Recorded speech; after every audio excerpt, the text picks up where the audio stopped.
পেট ভর্তি করে একদম খেয়ে নিই, ঠিক আছে?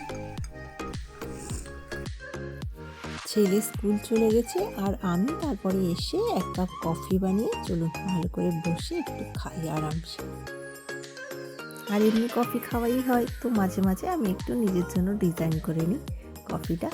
তো কি বলুন তো, নিজে খাবো বলে করব না, এমনি তো করাটাও ঠিক না। নিজের জন্য একটু সময়ে সময়ে ডিজাইন করে ভালো করে পরিপাটি করে খেতে হয়। তার জন্য ভাবলাম আজকে একটু ভালো করে ডিজাইন করি কফি আর বসে আরামসে খাই। হাজব্যান্ড এখনও ঘুম থেকে ওঠেনি, তো উঠলেও কফি খায় না, ও হয় ব্ল্যাক কফি খাবে আর না হলে এমনি লিকার চা খায়। যাই হোক চলুন, ও চা খায় খাক, উঠে আমি এখন খেয়ে নিই।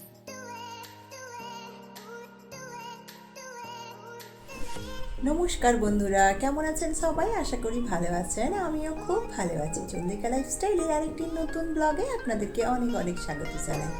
আজকে হচ্ছে গিয়ে বুধবার আর আমার ব্লগটা শুরু হচ্ছে এখন ঘড়িতে বাজে 9:30। আমার স্নান টান সব কিছু হয়ে গেছে, ব্রেকফাস্ট হয়ে গেছে। এখন সোজা আমি চলে এসেছি একদম কিচেনে। তো আজকে রান্না করবো একটু চিকেন ভাত। তো তার জন্য মশলা কষতে বসিয়ে দিয়েছি, মশলাটাও বেশ লাল লাল করে একদম কষিয়েছি। কষানো হয়ে গেছে, তাই মাংসগুলো ঢেলে দিলাম। সব ভালো করে নাড়িয়ে একসঙ্গে মিশিয়ে তারপর ঢাকা দিয়ে দেব। এখন মনে পড়লো যে মাংসটা যখন হলুদ দিয়ে মাখিয়েছিলাম তখন লবণ দিতে ভুলেই গেছিলাম জানেন, তাই এখন একটু পরিমাণ মতো লবণ দিয়ে দিলাম।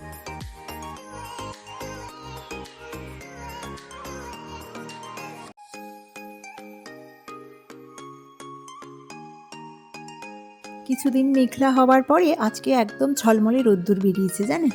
আর তার জন্য ব্যালকনিটাতে একটু বেরিয়েছি। আমার ব্যালকনিতে একদমই রোদ আসে না, তবে এই গাছগুলোকে পরিদর্শন করার জন্য আমাকে এক একবার করে আসতে হয়। সকালে একবার, বিকালে একবার, কোনো কাজ থাকলেও আসতে হয় কাপড় শুকাতে। যাই হোক চলুন, ফুলগুলো আমার সুন্দর কিন্তু সব ফুটছে। আর কিছুদিন পরে গাছ ভর্তি হয়ে চন্দ্রমল্লিকাগুলোও ফোটা শুরু করবে জানেন। যখন ফুটবে তখন আমি আপনাদের সঙ্গে সবটাই শেয়ার করব।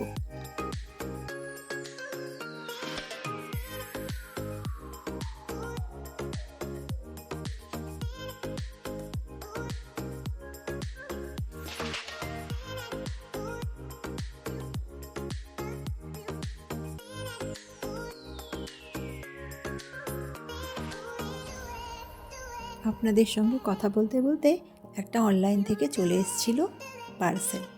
তো খুলে দেখলাম আমার ততটা পছন্দ হলো না, তার জন্য ভাবছি এটা রিটার্ন করে দেবো। মানে বড় থাকবে হয়তো, কিন্তু এগুলো অতিরিক্ত ছোট ছোট। যাই হোক চলুন রিটার্ন করে দেবো, তাতেই ভালো হবে। আর এইদিকে কষা মাংসটাও প্রায় হয়ে এসছে।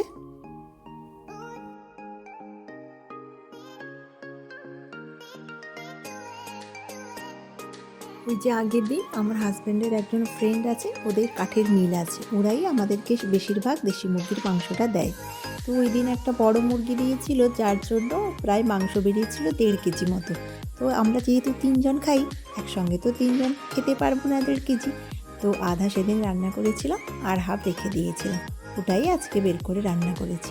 আর আমি তো জানেন মাংস হলেই দুটো রসুন ফেলে দিই, আমাকে রসুন মাংসের আমারও ভাল লাগে, আগে ভাল লাগতো না, এখন ভাল লাগে। আর হাজব্যান্ডেরও খুব প্রিয়। আর এই যে এইদিকে সব খাবার দাবার বেড়ে নিয়েছি, মাংসটা নিয়ে এবার 3জন বসে যাব। এখন চলে এসেছি আবার আপনাদের সঙ্গে দেখা হচ্ছে সন্ধেবেলা। সন্ধেবেলা আজকে বানাবো একটু বাটার মাশরুম। তো তার জন্য মাশরুমটা বের করেছি, ওই আগের দিন আপনাদের সঙ্গে শেয়ার করেছিলাম পাস্তা বানিয়েছিলাম, আর বাকি মাশরুমটা থেকে গেছিলো, তাই ভাবলাম আজকে ওইটা কেটে নিই। মাশরুম খেতে আমার কিন্তু খুবই ভাল লাগে, তবে আমার ছেলে আবার মাশরুম খায় না জানেন, মাশরুম খেলেই ওর যেন বমি বমি ভাব লাগে, তার জন্য ও খায় না।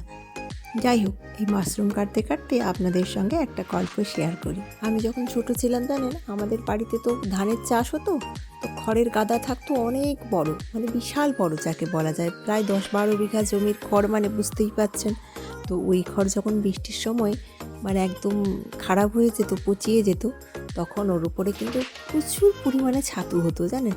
আর আমরা ছাতুর ভাজা, ছাতুর টক, ছাতুর পাটি চচ্চড়ি, মানে কত কিছু যে করে খেতাম। আর এখন দেখুন ছাতু পাওয়াই যায় না, বাজারে পেলে তবেই খাই। আগে যেরকম বাড়িতে হবে খাবো, ওই ব্যাপারটা আর থাকে না। যাই হোক, ছেলে গেছে টিউশন, আর টিউশন থেকে এলেই আমরা ডিনার করব। যখন ওর রাত 8টায় থাকে, একদিন সোম বুধ শুক্র এই 3 দিন থাকে রাত 8টায় টিউশন, জানেন তো, 8টা থেকে রাত 10টা। তখন আমরা কি করি, 8টার আগে আমরা ডিনার সেরে নিই। তারপরে ও টিউশন যাও, টিউশন থেকে এলে যদি ওর খিদে পায় কিন্তু একটু হরলিক্স বা কোনো কিছু ফল টল খেয়ে নেয়। আর যেদিন ওর টিউশন 6টা থেকে 8টা থাকে তখন ও 8টায় আসার পরে আমরা ডিনারটা করি। তো ব্যাস, আপনাদের সঙ্গে কথা বলতে বলতে আমার মাশরুমটাও কাটা হয়ে গেছে, আর এইদিকে আমি রান্নাও চাপিয়ে দিয়েছি। আর চলুন এইদিকে রান্না চাপাতে ওইদিকে মশলাটাও খুব তাড়াতাড়ি আমাকে বানিয়ে নিতে হবে। আর মাশরুম ভাজতে বসালে মাশরুম থেকে তো জানেন কতটা জল বেরায়, আর ওই জলটা যতক্ষণ না শুকোচ্ছে মানে ততক্ষণ আমি নাড়তে থাকি। ওই জলটা না শুকানো অবধি ওই জলটা যদি একটু থেকে যায় ওর একটা বাজে স্মেল থাকে, তো ওইটা আমার ছেলে আবার সহ্য করতে পারে না একদম। ও খায় না, তাও ওর কাছেও যদি আমি খেতে বসি বলবে মাম্মি একটা কীরকম স্মেল। যাই হোক, আপনাদের সঙ্গে কথা বলতে বলতে আমার ওইদিকে মশলা রেডি হয়ে রান্নাও হয়ে গেল। চলুন এবার আমার ছেলে এলে শুধু খাবার পাড়া। ও আজকে কি খায় দেখা যাক, আসুক, কারণ ও তো মাশরুম রুটি খাবে না, তো ও যা খাবে বলবে ওটাই ওকে দেব। আর চলুন এখন হাজব্যান্ডকে দিয়ে দিই খেতে। আজকে বাটার মাশরুম আর রুটি। একটু স্যালাড बनता है স্যালাড। এই নাও স্যালাড। আর এই দিব গাজরের হালুয়া দিব।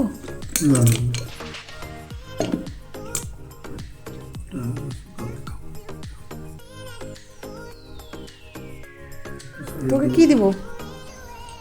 সল্ট দেবে, সল্ট। আমাকে গাজরের হালুয়া রুটি চলে আয় তাহলে। দাও, আসছি। না সে কালকে সেটা টিফিনে নিয়ে যাবে। এই না বিট লবণ। চলে আয় এখানে, চলে আয়, দিলে ঘুমাবো। এই চলে আয়। কত রাত হয়েছে বলতে? 10টা বেজে। এই এই তোকে আর ঘুরতে হবে না, এখানে আয়। দুধ রুটি রেডি তো, তাড়াতাড়ি আয়। প্রথমে বললো গাজরের হালুয়া আর রুটি খাবো, তারপরে আবার কি মন হলো বললো না আমাকে দুধ রুটি দিয়ে দাও, আমি তাই খেয়ে নেবো। বললাম আচ্ছা তাই দাও। বাচ্চাদের মন তো কখন যে কি একবার বলে গাজরের হালুয়া খাবো, একবার বলে দুধ মানে রুটি খাবো। খেয়ে ঘুমালে হলো। ঠিক আছে, মিষ্টি ঠিক আছে। বাচ্চাদের মন জানেন তো কখন মিষ্টি যে নিচে কিভাবে দিয়েছি, একটু পরিবর্তন মাখা। হয়। সে যাই হোক, যাই খাক, মোটামুটি পেট ঠিক ভর্তি আছে। করে খেয়ে ঘুমালে হলো। নিজের জন্য একটু নিয়ে নিচ্ছি গাজরের হালুয়া, বসে বসে খাবো, তারপরে আমি একটা রুটি খাবো। সবাই কি করে আগে মানে মেন কোর্স খেয়ে তারপরে মিষ্টি কিছু খায়, তো আমার কিন্তু সবসময় উল্টোটা। আমি আগে মিষ্টি কিছু খেয়ে নিই, তারপরে একটু ঝাল ঝাল খেয়ে নিলে আমার মুখটা যেন ঠিক হয়ে যায়। তার জন্য আমি প্রথমে খেয়ে নিচ্ছি গাজরের হালুয়া, তারপরে খাবো রুটি।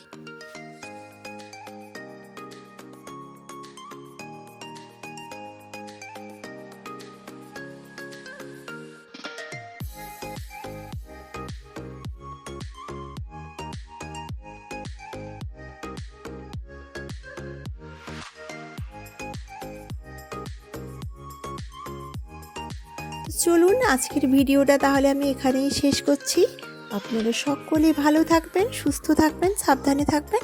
ব্লগটা কেমন লাগলো অবশ্যই আমাকে একটা কমেন্ট করে জানাবেন। ভালো লাগলে প্লিজ একটা লাইক করে দেবেন। আর যারা আমার ভিডিওটা নতুন দেখছেন তাদের কাছে আমার বিশেষ অনুরোধ, আমার চ্যানেলটাকে সাবস্ক্রাইব করে রাখার, পাশে থাকা বেল আইকনটা অবশ্যই প্রেস করে রাখবেন, যাতে আমি কোনো ভিডিও আপলোড দিলে নোটিফিকেশান সবার আগে আপনার কাছে পৌঁছে যায়। তো চলো সবাইকে আরেকটি বার সকলে ভালো থাকবেন, সুস্থ থাকবেন, সাবধানে থাকবেন। যদি আমার ভিডিওটা ভালো লেগে থাকে তাহলে প্লিজ আপনারা একটু আপনাদের ফ্রেন্ড ফ্যামিলির সঙ্গে শেয়ার করে দেবেন। তো চলুন আজকের মতো এই পর্যন্তই, আবার আপনাদের সঙ্গে খুব শিগগির দেখা হবে পরের একটা নতুন ব্লগে। তো আজকের মতো টাটা।